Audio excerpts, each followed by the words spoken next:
À Crozon, suite au déploiement du dispositif national Petite Ville de demain, les habitants ont créé en 2023 leur association de sauvegarde du patrimoine. Des bénévoles nous emmènent à la découverte des vieilles pierres. L'originalité et le caractère du bourg de Crozon, les membres de l'association pour la sauvegarde du patrimoine crozonnais y tiennent. Ici, les maisons anciennes sont pour la plupart construites selon le même modèle. On a ce très long couloir, 7 cours, les 2 maisons, et ensuite le jardin et les murs d'enceinte, et pareil, des murs en pierre épaisse. Alors certains disent que c'est une influence espagnole, parce que les Espagnols ont campé là pendant un petit bout de temps, on ne sait pas. Mais en tout cas, sur la rue Alsace-Lorraine, c'est très clair, on a 7 maisons sur rue, avec un couloir traversant, on arrive à une cour, qui amène à une deuxième maison, qui a aussi son couloir traversant, et on arrive ensuite à un jardin, et le tout est ceinturé par des murs en pierre épaisse, des murs qui font 60 cm, et qui mesurent 2,50 m, voire plus, et qui ceinturent ainsi le parcellaire d'une manière très forte. Moi, je travaille ici depuis quelques années déjà, et effectivement, c'est vraiment une chance d'être dans ce cadre, dans ces murs. C'est une maison vivante.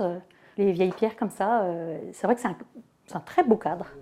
Le centre-ville possède un patrimoine de jardins, d'enceintes et de murs que l'association aimerait préserver. Ce parcellaire ancien, ça c'est aussi un des combats de notre association, de sensibiliser en fait les gens sur l'importance de ces murs en pierre qui en fait ancrent l'histoire de cette manière, d'une manière très forte. Ces limites de parcelles, ça remonte à une époque sûrement très ancienne, et on a vraiment là une spécificité du bourg de Crozon qu'il faut protéger. Et on s'est rendu compte au fil des ans que les gens ne pensaient pas du tout à cette affaire de maison, cour, maison, jardin, même c'est l'importance de ces murs d'enceinte aussi, c'est pas quelque chose qui est pas évident pour les gens, parce qu'en fait les gens en fait s'arrêtent à la façade, s'arrêtent à la façade sur rue, et puis il faut vraiment pénétrer dans les maisons pour se rendre compte, quoi. Alex, lorsqu'il a fait ses travaux, il a découvert des traces de maisons romaines, quoi, sous son... Donc on a vraiment un parcellaire vraiment ancien, voilà, qu'il convient de respecter, quoi. Et malheureusement, naturellement, avec l'architecture moderne et les nouvelles constructions, ce parcellaire n'est pas respecté, ces murs ne sont pas respectés, soit on les arrase parce que ça fait plus joli, soit on les casse, bref, ça disparaît.